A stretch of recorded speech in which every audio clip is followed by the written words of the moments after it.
জাকাত বললেই আমাদের মনে সাধারণত কী ছবি ভেসে ওঠে?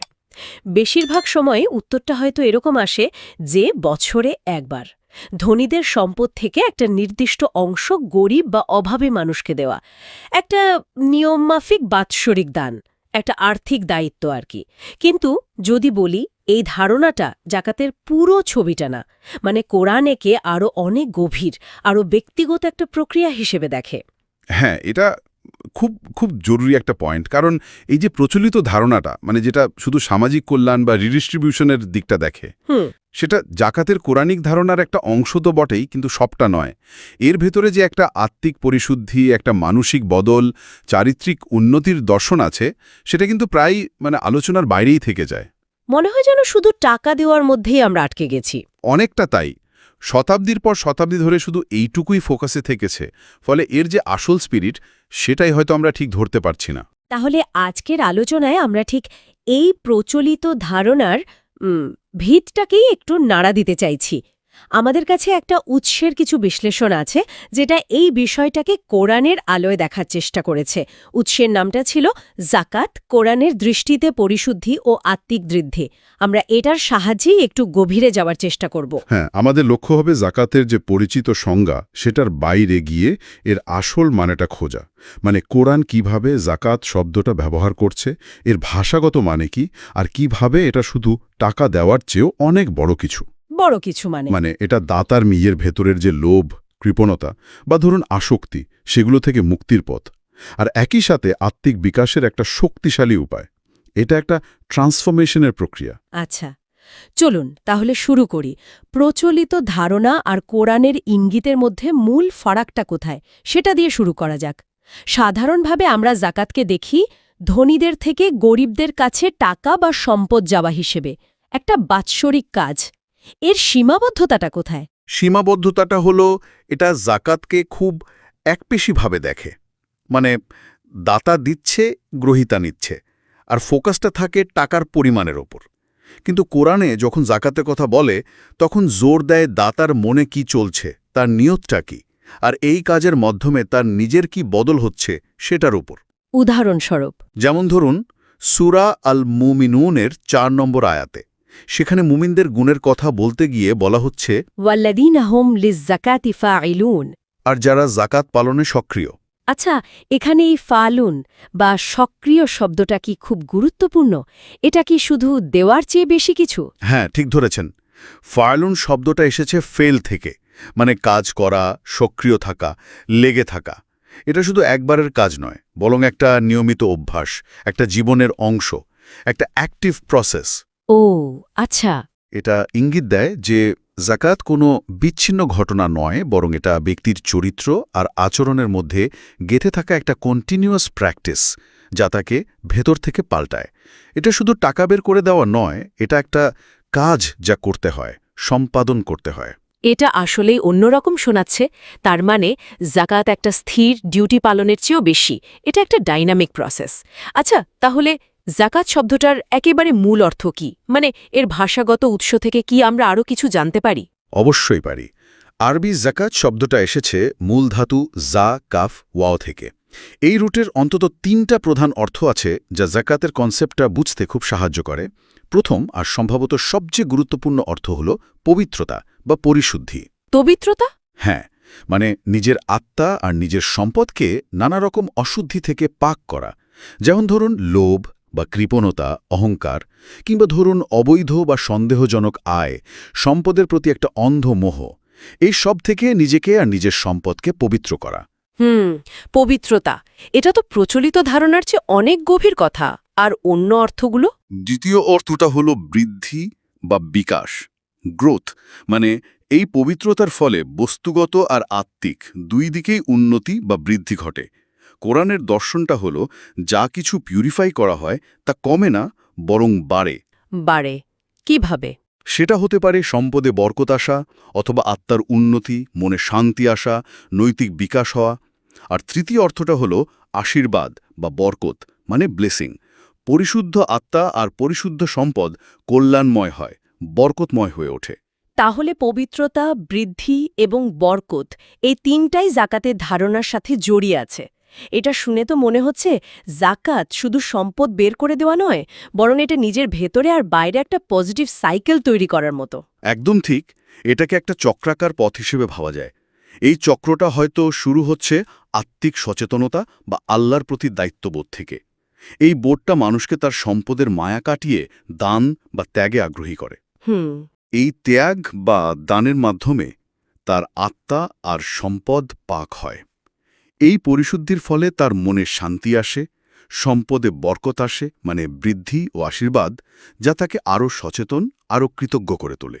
এই প্রসেসটা চলতেই থাকে। এটা একটা কন্টিনিউয়াস জার্নি। এই যে পরিশুদ্ধির ধারণাটা বললেন, এটা কোরআনে কতটা পরিষ্কারভাবে বলা আছে? মানে কোনো আয়াত কি আছে যেখানে জাকাতের সাথে ডিরেক্টলি পরিশুদ্ধির কথা বলা হয়েছে? আছে, এবং খুব খুব স্পষ্টভাবে আছে। সম্ভবত সবচেয়ে ডিরেক্ট আয়াতটা হল সূরা আত-তাওবার ১০৩ নম্বর আয়াত। এখানে আল্লাহ নবী সাহাকে বলছেন, খুদ মিন আমওয়ালিহিম সদাকা তুতাহিরুহুম ওয়া তুজাক্কিহিম বিহা। এর মানে কি? মানে হলো তাদের, মানে মুমিনদের সম্পদ থেকে সদাকা, দান গ্রহণ করো, যার মাধ্যমে তুমি তাদের পবিত্র করবে এবং পরিশুদ্ধ করবে বা বিকশিত করবে। আচ্ছা, এই আয়াতে দুটো খুব জরুরি শব্দ দেখছি, তুত্তাহিরুহুম আর তুজাক্কিহিম। এই দুটো শব্দের মানে কি একই, নাকি এদের মধ্যে কোনো পার্থক্য আছে? খুব ভালো প্রশ্ন। দুটো শব্দই পরিশুদ্ধির সাথে যুক্ত, কিন্তু এদের মধ্যে সূক্ষ্ম কিন্তু গভীর পার্থক্য আছে। তুত্তহৈরুহুম এসেছে তাহারা থেকে, মানে বাহ্যিক বা ভেতরের অপবিত্রতা, ময়লা দূর করা, পরিষ্কার করা। এটা অনেকটা নেগেটিভ জিনিসগুলো, যেমন পাপ, দোষ, লোভ, এগুলো দূর করার দিকে ইঙ্গিত করে। বুঝলাম। আর তুজাক্কিহিম, এটা তো জাকাত শব্দের মূল থেকেই এসেছে, তাই না? একদম। তো জাকিহিম এসেছে সেই জা খাফ ওয়াও রুট থেকে। এর মানে শুধু পবিত্র করা বা পরিষ্কার করায় না, বরং আরও বেশি কিছু। উন্নত করা, বিকশিত করা, বৃদ্ধি করা, ফলপ্রসূ করা, গ্রো করানো। ও, হ্যাঁ, মানে এটা একটা পজিটিভ প্রসেস। জাকাত বা সদকা শুধু মানুষের ভেতরের খারাপগুলো দূর করে না, তুত্তহৈরুহুম, বরং তার ভেতরের ভালো গুণগুলোকে আরও বিকশিত করে, তার আত্মাকে উন্নত করে, ফলপ্রসূ করে তোলে, তুজাক্কিহিম।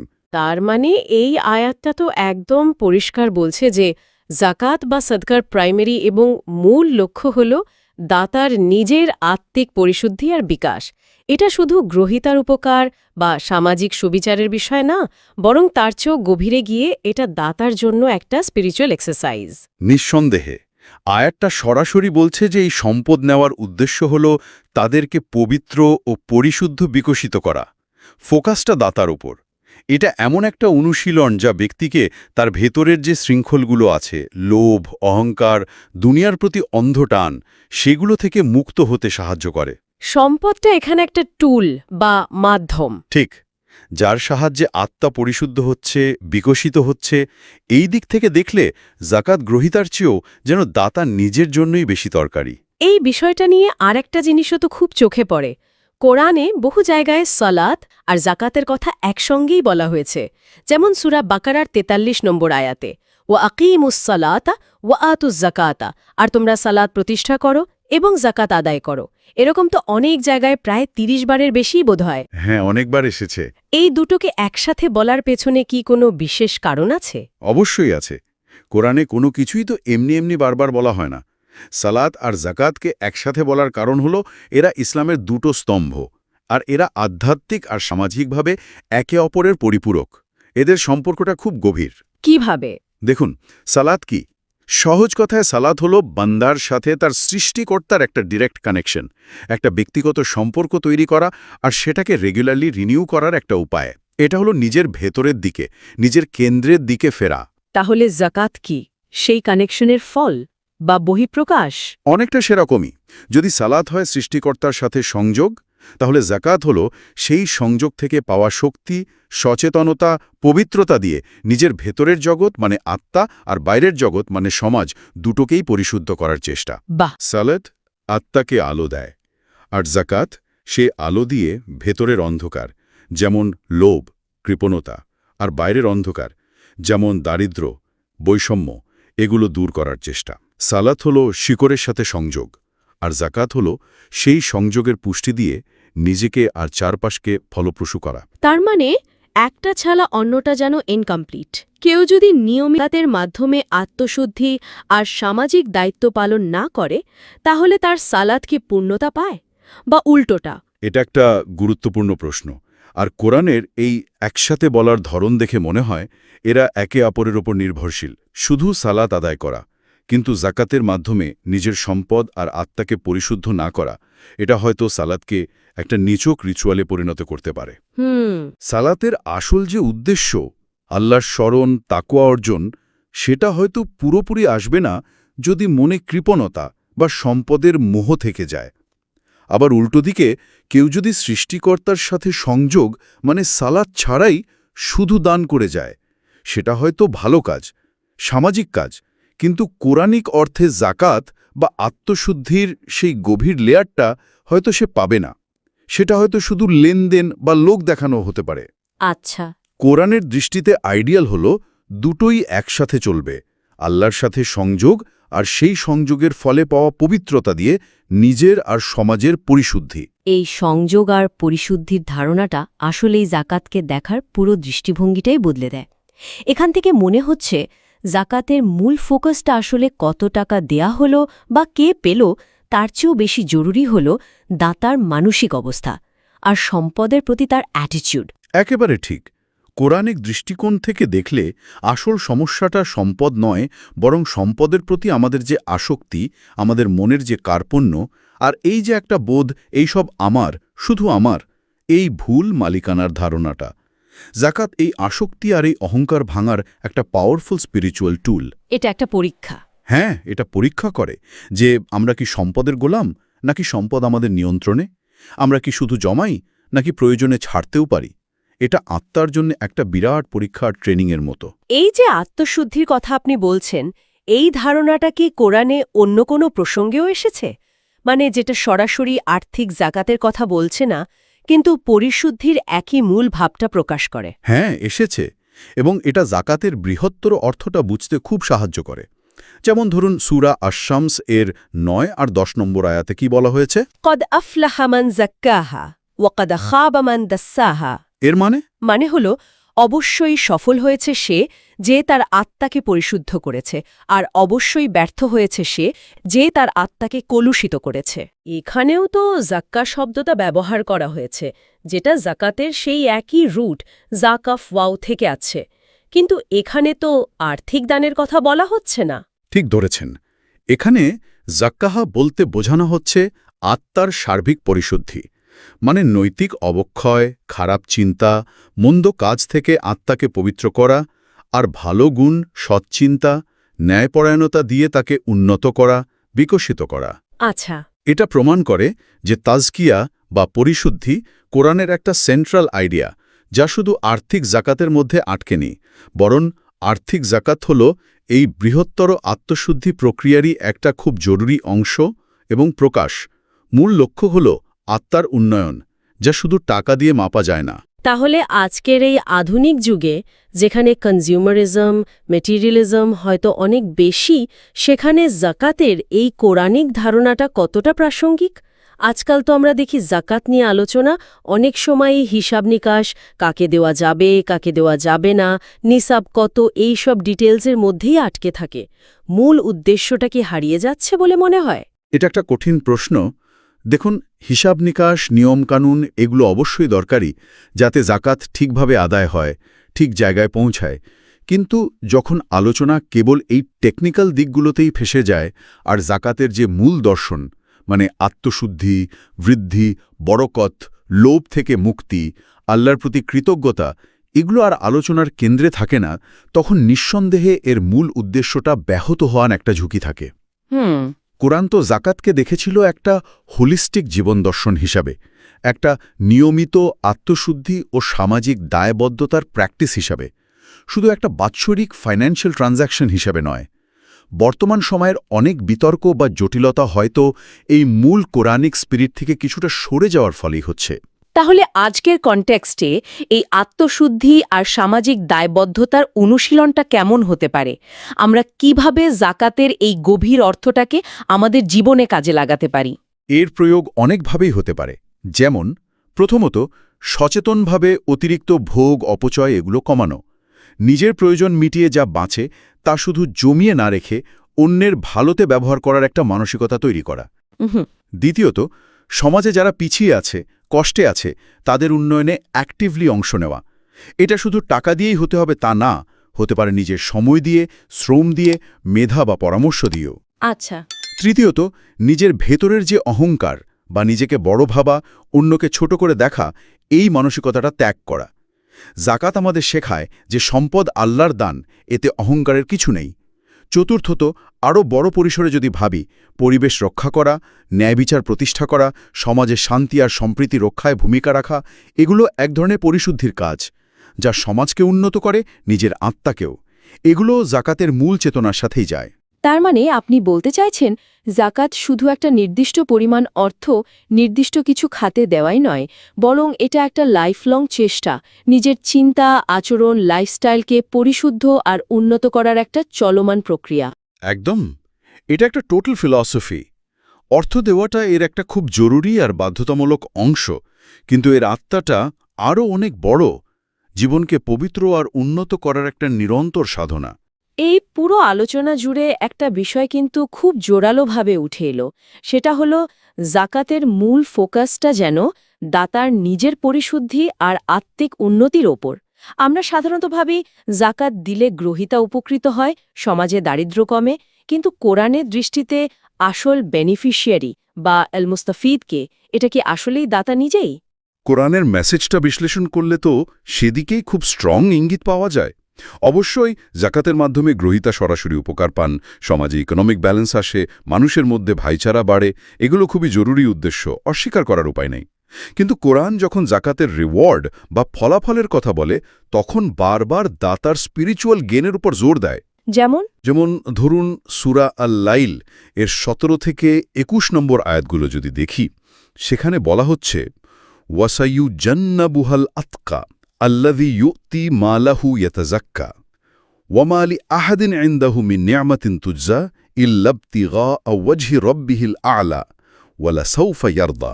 এর অর্থ কি দাঁড়াচ্ছে? অর্থ হল, জাহান্নামের আগুন থেকে দূরে রাখা হবে সেই সবচেয়ে মুত্তাকি বা পরহেজগার ব্যক্তিকে, যে তার সম্পদ দান করে আত্মশুদ্ধির উদ্দেশ্যে। আত্মশুদ্ধির উদ্দেশ্যে। হ্যাঁ, এবং তার প্রতি কারও এমন কোনো ফেভার নেই যার প্রতিদান দেওয়া জরুরি। সে তো কেবল তার মহান রবের সন্তুষ্টি লাভের জন্যই তা করে, আর শীঘ্রই সে আল্লাহর প্রতিদানে সন্তুষ্ট হবে। এখানে তো একদম সরাসরি বলা হচ্ছে সম্পদ দেওয়ার উদ্দেশ্য হল ইয়াতাযাক্কা, মানে পরিশুদ্ধ হওয়া, আর এটা করা হচ্ছে শুধু আল্লাহর সন্তুষ্টির জন্য, অন্য কোনো কারণে নয়। ঠিক তাই। এই আয়াতগুলো খুব পরিষ্কার করে বলছে যে আল্লাহভীরু বা মুত্তাকি ব্যক্তিরা জাকাত বা দান করেন মূলত তাজকিয়া বা আত্মশুদ্ধি লাভের জন্য। সম্পদ দেয়াটা এখানে একটা উপায় বা মাধ্যম। লক্ষ্য হল নিজের আত্মাকে লোভ, কৃপণতা, রিয়া মানে লোক দেখানো, এই সব থেকে পবিত্র করা আর আল্লাহর সন্তুষ্টি পাওয়া। তাহলে মূল ফায়দাটা কার হচ্ছে? বাহ্যিকভাবে সম্পদ হয়তো অন্যের কাছে যাচ্ছে, কিন্তু ভেতরের যে পরিশুদ্ধি, আল্লাহর নৈকট্য আর পরকালের সাফল্য, এই আসল অর্জনগুলো তো দাতার নিজের। এই দিক থেকে দেখলে জাকাত যেন দাতার নিজের জন্যই একটা বিরাট ইনভেস্টমেন্ট। তাহলে আজকের এই গভীর আলোচনা থেকে আমরা একটা অন্যরকম ছবি পেলাম। জাকাত শুধু একটা বাৎসরিক আর্থিক ডিউটি বা গরিবকে সাহায্য করার বিষয় নয়। কোরআনের চোখে এটা একটা অত্যন্ত গভীর, ব্যক্তিগত, আধ্যাত্মিক প্রক্রিয়া। এর আসল লক্ষ্য হল দাতার নিজের আত্মার পরিশুদ্ধি, ভেতরের লোভ, কৃপণতা, আসক্তি থেকে মুক্তি পাওয়া আর সার্বিকভাবে আত্মিক, নৈতিক ও চারিত্রিক উন্নতি করা। এটা নিজের ভেতরের যে নোংরা বা অশুদ্ধি আছে সেটাকে চিনে নিয়ে সেটাকে ত্যাগ করার একটা সচেতন চেষ্টা। এটা নিজেকে আল্লাহর রঙে রাঙানোর একটা পথ। এই উপলব্ধির সূত্র ধরে একটা খুব মৌলিক প্রশ্ন মনে আসছে, যা হয়তো আমাদের সবারই নিজেকে করা উচিত। যখন কেউ জাকাত দেয় বা যে কোনো দান করে, তখন সে কি শুধু অন্যকে কিছু দিচ্ছে, নাকি এই দেওয়ার মাধ্যমে সে আসলে নিজের ভেতরের কোনো একটা অশুদ্ধিকে, হতে পারে সেটা লোভ বা ভবিষ্যতের ভয় বা অহংকার বা কোনো আসক্তি, সেটাকে বিসর্জন দিচ্ছে, মানে নিজেকেই পরিশুদ্ধ করছে?